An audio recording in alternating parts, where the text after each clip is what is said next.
இதுதாங்க இந்த கோயிலோட முகப்பு பகுதி. இந்த சுற்றுச்சுவர் பார்த்திங்கன்னா லாஸ்ட்டாக பாண்டிய மன்னர்களால் கட்டப்பட்ட ஒரு சுற்றுச்சுவர். மிகப்பெரிய ஒரு கோயிலாக இருந்திருக்குதுங்க. அகஸ்திய மாமுனிவர் அவர்களால் களிமண்ணால் உருவாக்கப்பட்ட ஒரு சிவலிங்கம் இந்த கருவறைக்குள்ளே தான் இருக்குது. நீங்கள் கோயிலோட சுற்றுச்சுவர் பார்த்திங்கன்னா அந்த இடம் வரைக்கும் இருந்திருக்கு. வெள்ளம் வந்ததுனால ஃபுல்லாக அடிச்சுட்டு போகப்பட்டிருக்கு. தஞ்சை பெரிய கோயில் மாதிரியே பார்த்த ஒரு ஃபீல் இந்த இடத்துல தெரியும்னு நினைக்கிறேன் உங்களுக்கு. இதாங்க பாண்டியர்களோட மெயின் சின்னம் அந்த இடத்துல இருக்குது பார்த்தீங்களா.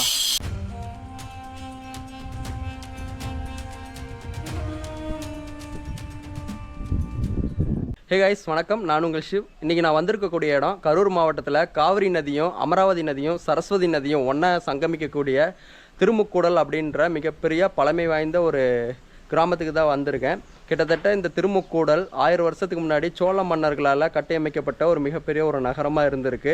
குறிப்பாக அகஸ்திய மாமுனி அவர்கள் களிமண்ணால் செய்யப்பட்ட ஒரு சிவலிங்கத்தை இந்த திருமுக்கூடல் அப்படின்ற ஒரு வில்லேஜில் வந்து பிரதிஷ்டை செய்யப்பட்டிருக்காரு. அதுக்கு மிகப்பெரிய அளவில் ஒரு சிவாலயத்தை கட்டி எழுப்பின சோழ மன்னர்களோட கட்டிடக்கலையும் இன்றைக்கி அகஸ்திய மாமுனிவரால் பிரதிஷ்டை செய்யப்பட்ட அந்த களிமண்ணால் செய்யப்பட்ட அந்த சிவலிங்கத்தையும் இந்த வீடியோவில் வந்து நம்ம எக்ஸ்ப்ளோர் பண்ண போகிறோம். வாங்க கண்டென்ட் உள்ள போகலாம். அகஸ்திய மாமுனி அவர்களால் களிமண்ணால் செய்யப்பட்ட சிவலிங்கம் இருக்கக்கூடிய சிவாலயம்.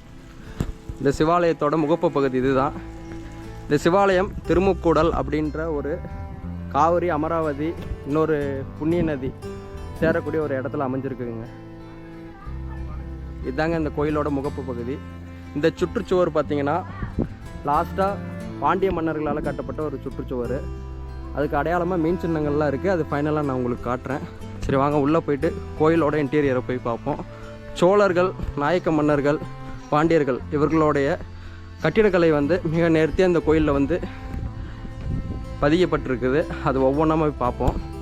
அதுக்கு நாயக்க மன்னர்கள் இந்த கோயிலுக்கு வந்து ஒரு சேவை செஞ்சுருக்காங்க அப்படின்னு சொல்கிறதுக்கு ஒரு மிக முக்கிய ஒரு அடையாளமாக இங்கே பாருங்கள்.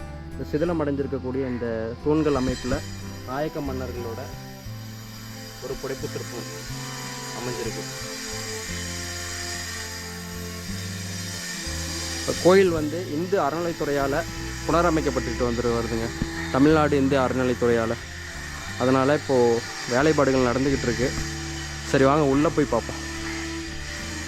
கோயிலோட வலது பக்கத்தில் ஒரு மிகப்பெரிய ஒரு மண்டபம் இருந்திருக்கு. கல்யாண மண்டபம்னு சொல்லிட்டு அந்த காலத்தில் வந்து இந்த இடத்துல தான் கல்யாணம்லாம் நடந்திருக்கு.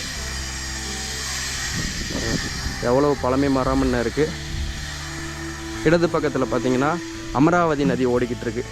இதோட இன்னும் கொஞ்சம் தூரத்தில் ஜாயிண்ட் ஆகிற இடத்துல தான் காவிரி சரஸ்வதி 2 ஆறுகள் சங்கமிக்கிற ஒரு இடம்.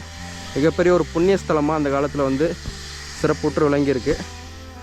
இங்கே பாருங்கள், ஃப்ரண்ட்டில் வந்து ஒரு அழகான பலிபீடம். இந்த பலிபீடம் வந்து பார்த்திங்கன்னா நாயக்க மன்னர்களால் உருவாக்கப்பட்டிருக்கு. அது பக்கத்துலேயே பார்த்திங்கன்னா சோழ மன்னர்கள் அவர்களால் செதுக்கப்பட்ட பலிபீடம். பக்கத்துலேயே ஒரு சின்ன நந்தி மண்டபம் இருந்திருக்கு. கோயில் வந்து வேலைப்பாடுகள் நடந்துகிட்டு இருக்கனால எல்லாம் வந்து கவர் பண்ணியிருக்காங்க துணி வச்சு. முழுமையாக உங்களுக்கு காட்ட முடியாது. கோயில் முழுமையாக வேலைப்பாடுகள் நடந்து முடிஞ்சதுக்கப்புறம் உங்களுக்கு இன்னொரு வீடியோ வந்து நான் உங்களுக்கு பதிவு பண்ணுறேன். சரி வாங்க சைடில் போய் சுற்றி பார்த்துட்டு வரலாம். இதுதாங்க அமராவதி நதி. ரீசெண்டாக வெள்ளம் வந்ததில் வந்து இந்த கோயிலோட சுற்றுச்சுவர் வந்து சிதிலம் அடைஞ்சிருக்குங்க. இந்த சுற்றுச்சுவர் பார்த்திங்க கோயிலோட சுற்றுச்சுவர் பார்த்திங்கன்னா அந்த இடம் வரைக்கும் இருந்திருக்கு. வெள்ளம் வந்ததுனால ஃபுல்லாக அடிச்சுட்டு போகப்பட்டிருக்கு. இது வந்து அம்பாள் மண்டபம். அது ஃபைனலாக பார்ப்போம். மிகப்பெரிய ஒரு கோயிலாக இருந்திருக்குதுங்க. அகஸ்திய மாமுனிவர் அவர்களால் களிமண்ணால் உருவாக்கப்பட்ட ஒரு சிவலிங்கம் இந்த கருவறைக்குள்ளே தான் இருக்குது. கூடிய சீக்கிரம் இந்த கோயில் வந்து வேலைப்பாடுகள் முடிஞ்சதுக்கப்புறம் அதை வந்து இன்னொரு பதிவில் உங்களுக்கு காட்டுறேன். ஏன்னா இப்போ பண்ண முடியாது, கோயில் வேலைப்பாடுகள் நடந்துக்கிட்டு இருக்குது. நம்ம தமிழ்நாடு இந்து அறநிலைத்துறையால் இது வந்து மிகப்பெரிய அளவில் பொருட்செலவில் வந்து பராமரிக்கப்பட்டுக்கிட்டு வருது. ரொம்ப அழகியலோடு இருக்குங்க. இங்கே பாருங்கள், இந்த பழமை சோழர்களோட மிகப்பெரிய ஒரு ஆர்கிடெக்ட். அந்த பழமை மாறாமல் அந்த சுதை சிற்பங்கள்லாம் இருக்குது பார்த்தீங்களா. ரொம்ப பிரம்மாண்டமாக இருக்குங்க. ரொம்ப அற்புதமான ஒன்று.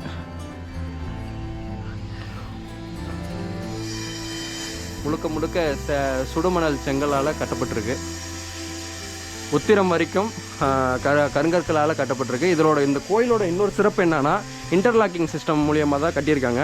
அதாவது நம்ம தஞ்சை பெரிய கோயிலோட ஆர்கிடெக்ட், அதே ஆர்கிடெக்ட் தான் இந்த கோயிலுக்கும் வந்து யூஸ் பண்ணியிருக்காங்க. இன்டர்லாக்கிங் சிஸ்டம், எந்த ஒரு சுதை சிற்பமும் இல்லாமல், சுதை மண்ணும் இல்லாமல் முழுக்க கற்களை வந்து ஒட்ட வச்சு இதை வந்து கட்டப்பட்டிருக்கு. அதாவது உத்திரம் பகுதி வரைக்கும்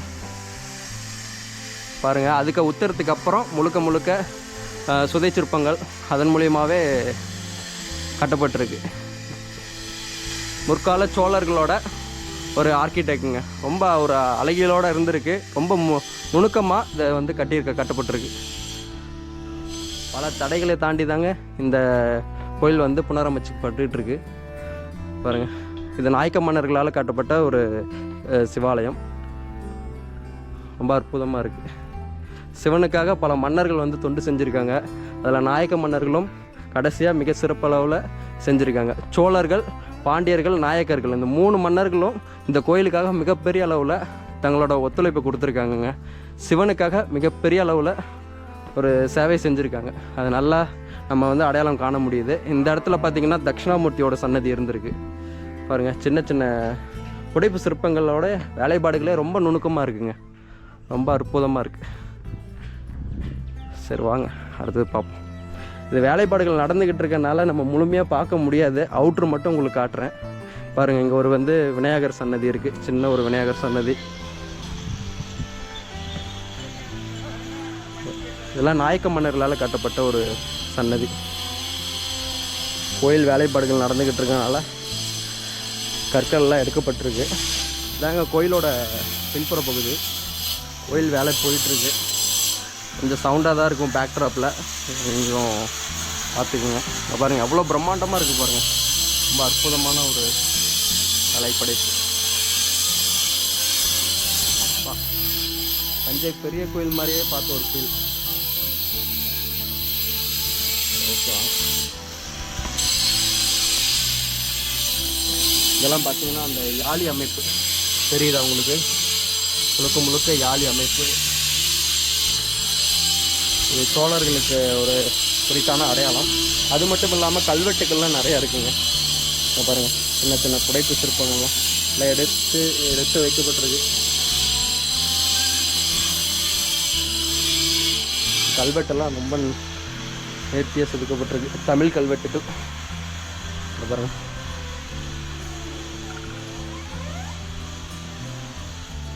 கோயில் முழுக்க ஒரு கல்வெட்டுக்கள் தான். இன்னொரு விஷயம் மறந்தே போயிட்டேங்க. இந்த கோயிலுக்காக உழைத்த ஒரு நாயனார் அவர்களோட சமாதி வந்து இந்த கோயிலோட பின்புற பகுதியிலே இருக்குது. அதை சொல்ல மறந்துட்டேன். இங்கே பாருங்கள், இந்த கோயில் மறுசீரமைப்புக்காக இந்த கோயிலோட இந்த பகுதியில் வந்து குழி நோண்டியிருக்காங்க. அப்போ வந்து ஒரு சடலத்தோட ஒரு எலும்புக்கூடு இருந்திருக்குங்க. அது வந்து ரிசர்ச் பண்ணி பார்த்ததில் ஒரு நாயனாரோட எலும்புக்கூடுன்னு தெரிய வந்திருக்கு. அது ஆக்சுவலாக இது வந்து ஒரு ஜீவசமாதியாக அதுக்கப்புறம் வந்து இந்த உள்ளூர் மக்களால் புனரமைக்கப்பட்டு பராமரிக்கப்பட்டு இப்போ வணங்கப்பட்டு வருதுங்க. இப்போது நம்ம தமிழ்நாடு இந்த அறநிலையத்துறை சார்பில் மிகப்பெரிய அளவில் பொருட்செலவில் இந்த கோயிலை வந்து மீண்டும் பராமரிப்பு பண்ணிக்கிட்டு இருக்காங்க. நம்ம பாண்டியர்கள், சோழர்கள், நாயக்க மன்னர்கள் இவர்களால் புனரமைக்கப்பட்ட ஒரு கோயில் இன்றைக்கி மிகப்பெரிய பொருட்செலவில் வந்து பராமரிப்பு பண்ணிக்கிட்டு இருக்காங்க. ரொம்ப அற்புதமான ஒரு விஷயங்க. அது மட்டும் இல்லாமல் அகஸ்திய மாமுனி அவர்களால் களிமண்ணால் உருவாக்கப்பட்ட ஒரு சிவலிங்கம் இந்த திருவாலயத்தில் தான் பிரதிஷ்டை செய்யப்பட்டிருக்கு. கூடிய சீக்கிரம் இந்த கோயில் வந்து பராமரிப்பு பண்ணப்பட்டோம். அதுக்கப்புறம் வந்து நீங்கள் வந்து லைவாகவே இந்த சிவலிங்கத்தை வந்து வணங்கிட்டு போகலாம். ஏன்னா ஒரு சிவலிங்கம் களிமண்ணாலே உருவாக்கப்பட்டிருக்குன்னா அது எந்த அளவுக்கு மிகப்பெரிய ஒரு சக்தி வாய்ந்த ஒரு சிவலிங்கமாக இருக்குன்னு நீங்கள் நினச்சி பாருங்கள். மிகப்பெரிய அளவில் வந்து ஒரு சுற்றுலாத்தலமாக கூட இந்த ஆலயம் வந்து மாறக்கூடிய ஒரு வாய்ப்புகள் இருக்குது. ஓகே, ஸோ வாங்க அடுத்தது நம்ம பாண்டிய மன்னர்களோட மீன் சின்னத்தை வந்து பார்த்துருவோம். இந்த சுற்றுச்சுவர் பார்த்திங்கன்னா பாண்டிய மன்னர்களால் கட்டப்பட்டிருக்குதுங்க. அதுக்கான அடையாளமாக மீன் சின்னம் பதியப்பட்டிருக்கு. பாருங்க, இந்த இடத்துல தெரியும்னு நினைக்கிறேன் உங்களுக்கு. இதாங்க பாண்டியர்களோட மீன் சின்னம் அந்த இடத்துல இருக்குது பார்த்தீங்களா? இந்த சுற்றுச்சுவர் வந்து பாண்டியர்களால் கட்டப்பட்டிருக்கு. சரி, ஓகே வாங்க இது வந்து ஆலயம் வந்து ரொம்ப ரிஸ்க் எடுத்து தான் இப்போ எடுத்துக்கிட்டு இருக்கோம். ரொம்ப நேர்த்தியாக கட்டப்பட்டிருக்குங்க. இது வந்து ஒரு முருகன் ஆலயம்.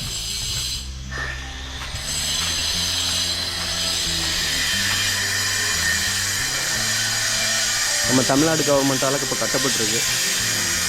ரொம்ப நேர்த்தியாக இருக்குங்க. இது வந்து தற்கால கட்டிடக்கலையோட ஆர்கிடெக்டில் கட்டப்பட்டிருக்கு. கோயிலோட வலது பகுதியில் பார்த்திங்கன்னா சண்டிகேஸ்வரர் ஒரு ஆலயம் இருக்குது. எல்லாம் புனரமைச்சிட்டு இருக்கனால எல்லாம் க்ளோஸ் ஆகிருக்குங்க. ஏன் பாருங்கள், சண்டிகேஸ்வரர் மட்டும்தான், சண்டிகேஸ்வரர் சிலையும் இல்லை, ஸ்டாச்சு எதுவும்.